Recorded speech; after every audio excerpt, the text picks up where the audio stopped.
Hulaan niyo ang sasabihin ko. Ako'y ngayon nandito para magsalita ng mga sasabihin sa inyo na hindi niyo pa naririnig kailanman dahil ako ay nandito lang naman, dito lang sa bahay ko at walang gagawin hindi mag-freestyle para sa inyo. Gano'n, ako'y nandito para gawin ang dapat gawin upang ikaw ay makinig ng mabuti. Halina sa umagang ito at tayo ay gumising. Huwag tayong magpapasindak sa mga suliranin ng ating pang-araw-araw ng kabuhayan upang tayo ay malito na dahil hindi naman tayo malilito kundi maaaliw. Tayo matulog ng tanghali, tayo matulog ng hapon at tayo mag-almusal mananghalian at tayo ay walang gagawin. Kaya tayo makinig sa mga gagawin natin dahil ako ang magsasalita ngayong umagang ito upang sabihin sa inyo ang sasabihin ko upang ako ay pakinggan nyo mabuti. Ngayon lang ako walang sasabihin kundi okay sana tayong lahat ngayong Pasko at tayo ay walang gagawin kundi maghintay na lang ang Pasko at mag-celebrate tayo mga kapamilya ay matatanggap ating ang mga regalo at magbibigay tayo ng mga maraming regalo at tayo ay hindi matatalo dahil tayo makakabili ng ating mga dapat bilhin upang tayo ay lumaganap, upang tayo ay gumanap at tayo ay mag-celebrate ng Happy New Year natin dito sa mundo at tayo ay hindi matatalo dahil tayo ay nandito magsasama-sama at hindi dapat tayo matatalo ng kung sino-sino. Ngayon, pakinggan mo, nagbago na ang sasabihin ko, kaya malaman nyo, mas okay na ba ito? Hindi ko alam kung mas okay na ito, mas mabagal, pero mas okay ba siya? Pero ngayon, pakinggan nyo, okay ba ang style na ito? Nagawa ko ang style na ito, parang tupak lang ang pag-rap na ito.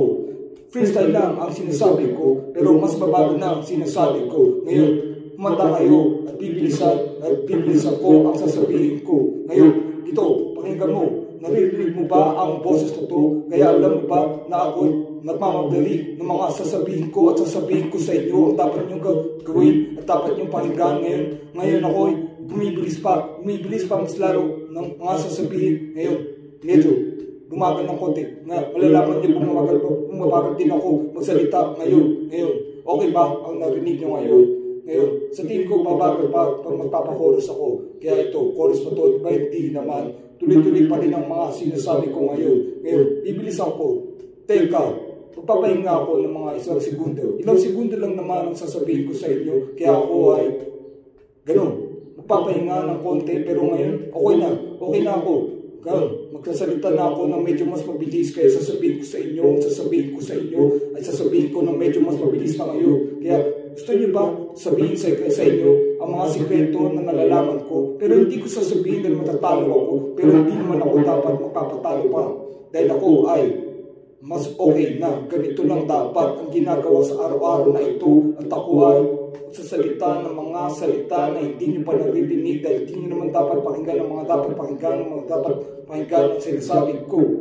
Kaya gusto niyo ba malaman ito na ako ay nag-rap ngayon? Di ko alam, gusto nyo ang sinasabi ko, pero gusto kong sabihin sa inyo, pag-rap na ito ay parang rap style, parang tupak lang naman. Ganun lang ang bagong style ko ngayon. Kaya sasabihin ko sa inyo, ang dapat gawin at dapat natin sabihin sa ating sarili na tayo ay gagawa ng mga kahit ano. Peace out. Yun ang sasabihin ko ngayon. Pero gusto nyo ba malaman kung okay pa ako magsalita? Di ba mas okay kung papakinig ako na mga resulta ng mga sinabi ko ngayon? Sana ganun, magawa ko pa to.